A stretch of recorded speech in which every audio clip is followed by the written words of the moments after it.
ये दुनिया एक बगीचे की तरह है और इस बगीचे को संभालने, संवारने और बचाए रखने के लिए हर दौर में एक माली की जरूरत होती है। वो कांटों को, बेतरतीब झाड़ियों को सहेज करके इसे खूबसूरत बनाते हैं, रहने लायक बनाते हैं। इस देश में भी एक माली ऐसा हुआ जिसे आम आवाम ने महात्मा का खिताब दिया, मगर उसे बिसरा दिया गया। मैं उस माली से महात्मा बने शख्स की एक सबसे तेज जलती हुई मशाल से अपनी बात यहां पर इस सभागार में रखना चाहता हूं, और वो मशाल थी शिक्षा की। 19 अक्टूबर 1882 का दिन था। हंटर कमीशन के सामने इस देश के कमीरा जाति के लोगों की शिक्षा और किसानी की बात को रखने के लिए ज्योतिबा फूले अपनी बात रखते हुए एक कोटेशन देते हैं और वो ये कहते हैं कि इस देश में हुआ ये है कि थोड़े से लोगों ने,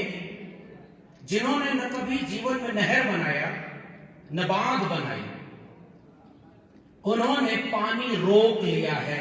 और इस देश की बहुत बड़ी आबादी तक उस पानी को पहुंचने नहीं दिया। मैं उस बहुत बड़ी आबादी की तरफ से आपके सामने ये कहने आया हूं कि शिक्षा एक साथ इस पूरी कमेरा जाति की बहुसंख्यक आवाम की मुक्ति का रास्ता है, किसानों की मुक्ति का रास्ता है। वो महात्मा फूले जिन्होंने इस देश को तर्क बुद्धिवाद से लड़ने के लिए एक अस्त्र दिया, जो ज्ञान की सत्ता प्रतिष्ठानों के बीच, जिन्हें खुद स्कूल से बेदखल करना पड़ा, उनके पिता ने उन्हें बेदखल किया, लेकिन फ्रांसीसी क्रांति, अमेरिकी क्रांति से होते हुए अपने गुलामगिरी संघर्ष करने वाले उन अमेरिकी क्रांति के योद्धाओं को समर्पित की और उनसे अपील की कि इस देश की मुक्ति तब होगी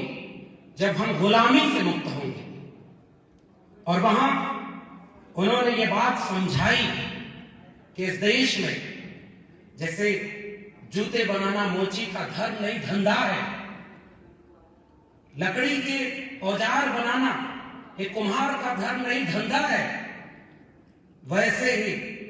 इस देश में ब्राह्मण का पुजारी बनना और अवैध रूप से दान दक्षिणा पर कब्जा करना उसका धर्म नहीं, धंधा है।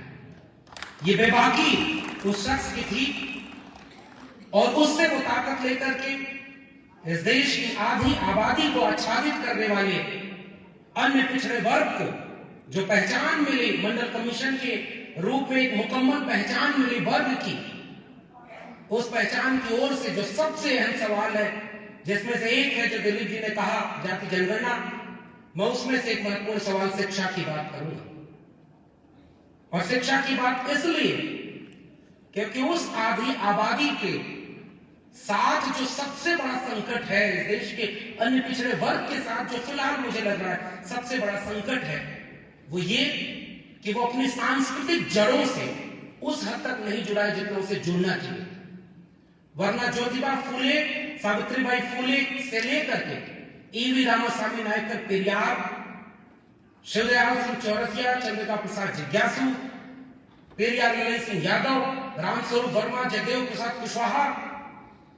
अब्दुल कयूम अंसारी और आसिम बिहारी की तस्वीरें, उनकी किताबें, उनका संघर्ष इस देश के अन्य पिछड़े वर्ग के घर की किताबों के तौर में होता। और वो इसलिए नहीं हुआ क्योंकि हमने शिक्षा की अहमियत नहीं समझी। और अब इस समय देश में यह हो रहा है कि आपका हक आपसे छीना जा रहा है और उसमें सबसे पहला हक जो छीना जा रहा है, चौतरफा हमलों का दौर है, उसमें जो सबसे खतरनाक हमला है, जिसका असर बहुत दूर तक होना है, वो है आपके बच्चों के हाथ से शिक्षा छीनी जाए। पहले वो स्कूल और विश्वविद्यालय जो पब्लिक फंडेड हुआ करते थे, उन पब्लिक फंडेड एजुकेशन सिस्टम में 1950 में जब भारत बना तो एक मुकम्मल मुल्क बना था, यानी जो हाशिए पर जिसे धकेला गया उसे भी मुख्य धारा में लाना। तो किसी की जेब में कितना पैसा है इससे नहीं तय होगा कि उसे तालीम कैसे मिलेगी। इसलिए राज्य की जिम्मेदारी थी कि वो बेहतर स्कूल बनाए, वो बेहतर विश्वविद्यालय बनाए, और 90 तक वो काम धीरे धीरे हुआ, लेकिन 90 के बाद जब वो विश्वविद्यालय में पहली बार बहुजन तबके के लोग आने लगे, उसमें एक साथ पैरेलल एक तरफ न्यू लिबरल पॉलिसीज आ रही हैं और दूसरी तरफ विश्वविद्यालयों में आरक्षण के बाद पहली बार लोग जब आए, उन विश्वविद्यालयों को ही बर्बाद करने की कोशिश शुरू हो गई।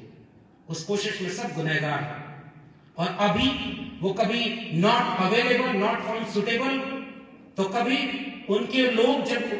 पीएचडी में इंटरव्यू देने आते हैं वहां एडमिशन नहीं, उनके मनमाफिक रिसर्च नहीं करने दिया। और वो खेल 2021 तक चलता है कि जेएनयू जैसे देश के सबसे प्रतिष्ठित संस्थान में रिजर्व कैटेगरी के लोगों को 30 नंबर के वाइवा में 1 नंबर दिया जाता है। इसलिए मुझे लगता है कि आज अगर हम इस ओबीसी कॉन्क्लेव में जो बात पंचायलिया सर ने कही उसे आगे बढ़ाते हुए कि शिक्षा के साथ जो कई तरफ से हमला है, उसका मुकम्मल दस्तावेज उन्होंने बनाया है नई शिक्षा नीति। पहले वो विश्वविद्यालयों के ऊपर हमला करते रहे, जस्ट मिनट, वो ये कहते रहे कि विश्वविद्यालयों को बदनाम करेंगे, और अब उन्होंने नई शिक्षा नीति के जरिए किया क्या है, उस पूरे शिक्षा नीति के ड्राफ्ट में एक भी शब्द आरक्षण नहीं है।